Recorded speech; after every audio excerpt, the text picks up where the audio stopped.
Monsieur le Président, John Simpson de la BBC. Les pays occidentaux disent presque unanimement qu'il y a une nouvelle guerre froide et ils pensent que c'est vous qui avez décidé de la recommencer. Presque tous les jours, on voit des avions russes procéder à des manœuvres dangereuses près de l'espace occidental. Cela se fait sous votre commandement, c'est vous qui décidez ça en tant que commandant suprême. Vous envoyez les troupes russes sur le territoire d'un pays souverain, l'Ukraine. D'abord, il y a eu le cas de la Crimée, ensuite de la partie orientale de l'Ukraine.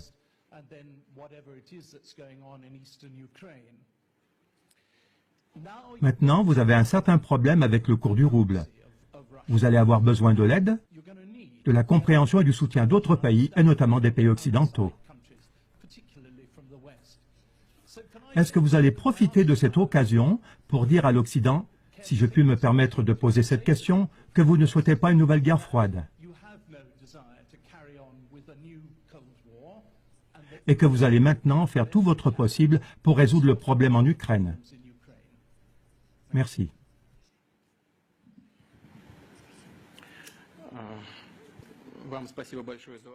Je vous remercie beaucoup pour votre question. Tout d'abord, en ce qui concerne les exercices militaires, les manœuvres aériennes et l'expansion de nos forces armées. Vous avez dit à l'instant que la Russie a considérablement contribué à la tension qu'on voit actuellement dans le monde. La Russie y a bien évidemment contribué, mais seulement dans l'intention de défendre toujours plus fermement ses intérêts nationaux. On n'attaque pas l'Occident. Je veux dire attaquer dans le sens politique.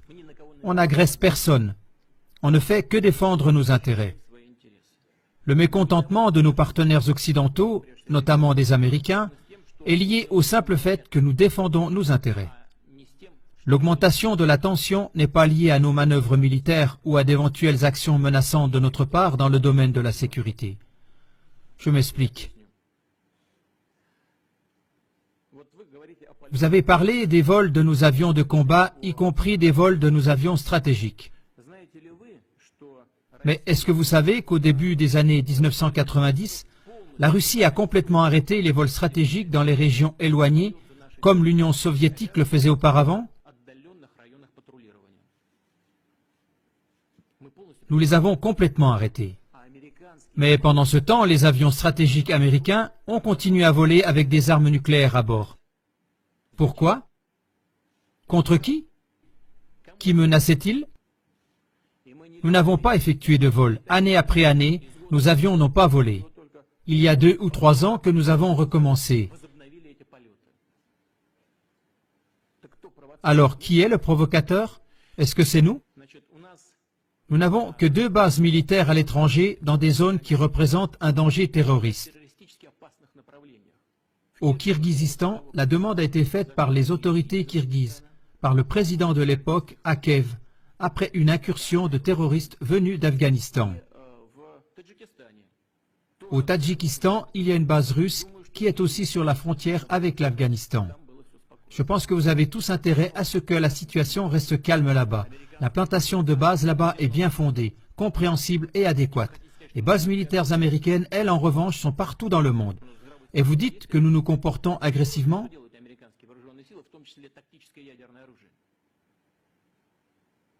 Le bon sens, il est où? Que font les forces américaines en Europe avec leurs armes nucléaires pré-stratégiques? Qu'est-ce qu'elles font là-bas? Écoutez, le budget de la défense russe pour l'année prochaine a augmenté. L'équivalent en dollars, pour ne pas dire une bêtise, c'est à peu près 50 milliards de dollars. Et le budget militaire du Pentagone dépasse le nôtre de 10 fois. 575 milliards de dollars.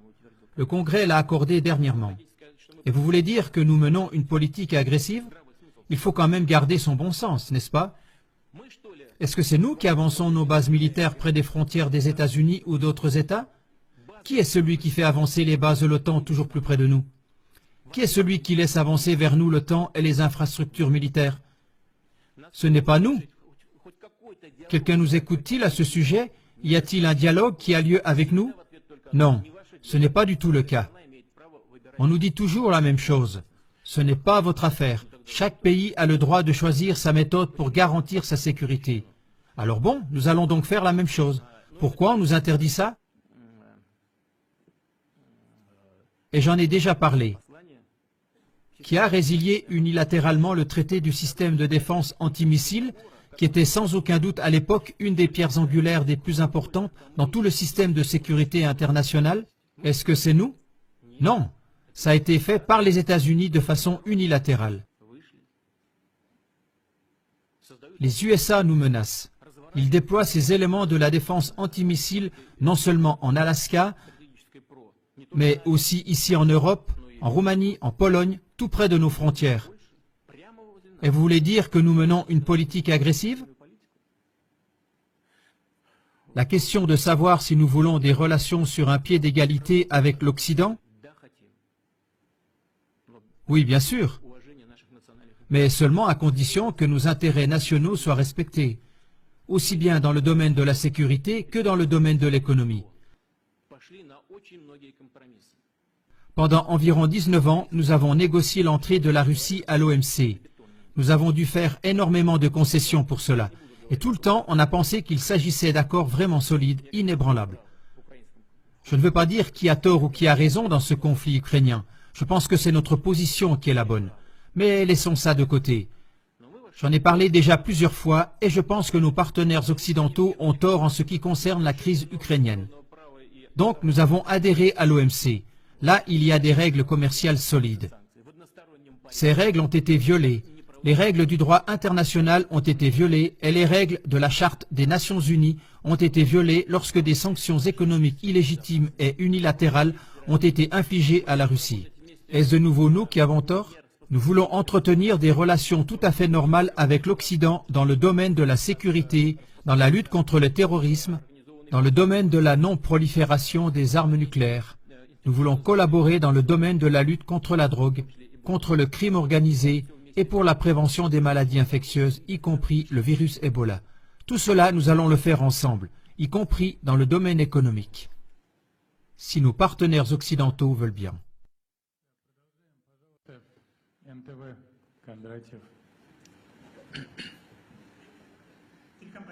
Vladimir Vladimirovitch.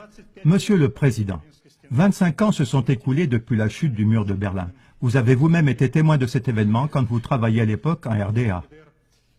Depuis, on a beaucoup fait, peut-être pas ce que nous avions espéré initialement. Il y avait beaucoup d'espoir, mais quand même, il y a eu des progrès. Grâce à votre persévérance, on était tout près de supprimer l'obligation de visa avec l'Union européenne. Et maintenant, en cette année d'anniversaire de la chute du mur, en quelques semaines à peine, il y a à nouveau un mur qui est érigé. Pas en béton, mais il est là. Un mur invisible d'aliénation, de méfiance, d'accusations réciproques. Et où pensez-vous que ce refroidissement va nous conduire? Certains parlent déjà d'une nouvelle guerre froide. Est-ce qu'on va habiter dans des mondes séparés ou bien est-ce qu'on a des possibilités pour reconstituer le dialogue et la coopération?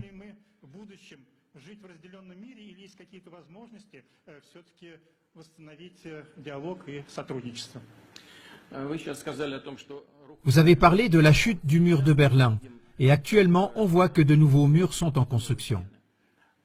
Donc je réponds à cette question et j'espère que sur ce sujet vous serez d'accord avec moi. Ce n'est pas d'aujourd'hui que nous voyons la construction de murs.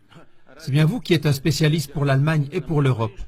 Après la chute du mur de Berlin, ne nous a-t-on pas dit qu'il n'y aurait aucune extension de l'OTAN vers l'Est? Malgré tout, celle-ci a tout de suite commencé.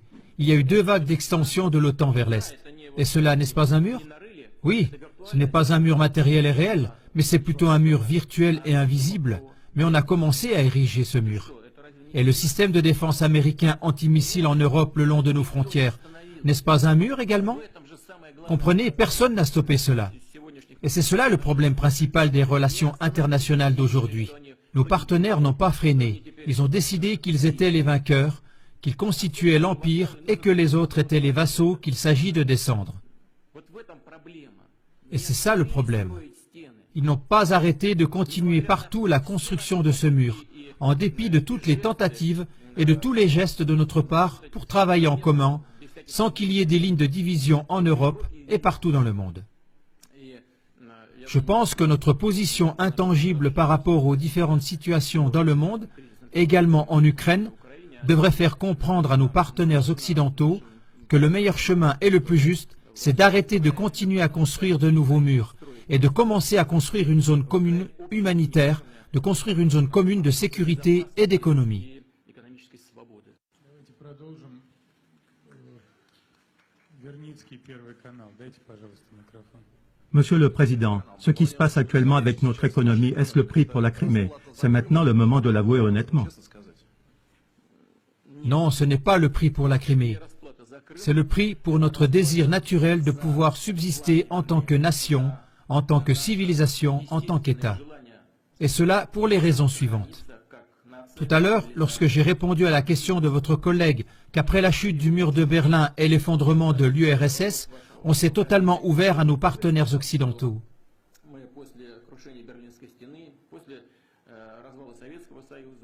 Et qu'est-ce qu'on a pu voir ensuite?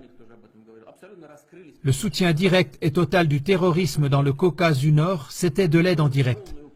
Comprenez-vous? C'est ainsi qu'agissent les partenaires? Je ne vais pas entrer dans les détails, mais c'est un fait et tout le monde le sait.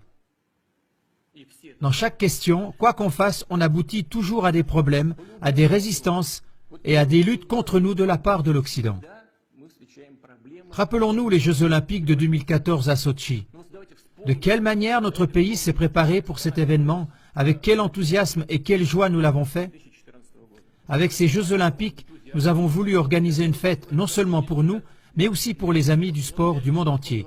Et c'est un fait réel qu'on a essayé comme jamais auparavant, et jamais avec une telle ampleur, et jamais de façon aussi clairement coordonnée, de discréditer et de calomnier non seulement les préparations pour les Jeux, mais aussi les Jeux Olympiques eux-mêmes.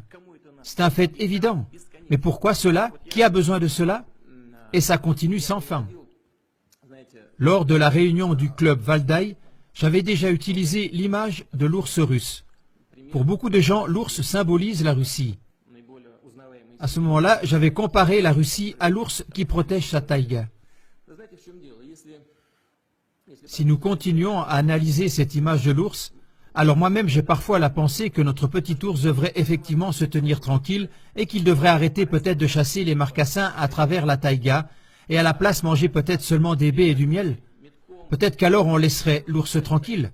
Non, on ne le laissera pas tranquille parce qu'on voudra toujours enchaîner l'ours. Et dès qu'ils y arriveront, ils arracheront les dents et les griffes à l'ours. Dans notre langage moderne, cela représente les armes nucléaires de dissuasion. Dès que cela arrivera, que Dieu nous en protège, l'ours lui-même deviendra inutile et on s'appropriera la taïga. Car à plusieurs reprises, nous avons entendu de la bouche de représentants presque officiels de l'Occident qu'il est injuste que toute la Sibérie, avec ses ressources illimitées, n'appartienne qu'à toute la Russie. Est-ce donc injuste? Arracher le Texas au Mexique, c'était donc tout à fait correct? Que nous vivions sur notre propre territoire, ce serait donc injuste et pour cela on devrait diviser nos terres? Et dès que les griffes et les dents ont été arrachées à l'ours, alors on n'aura plus besoin de l'ours, on fera de lui une descente de lit, un ours empaillé. Et donc, il ne s'agit pas du tout de la Crimée. Il s'agit de défendre notre autonomie, notre souveraineté et notre droit d'existence. C'est ça que nous devrions tous comprendre. Si nous partons du fait qu'à peu près 25% de la situation de notre problème économique actuel est causée par les sanctions occidentales, et c'est ainsi, ces sanctions sont de 25 et 30% responsables de la situation actuelle.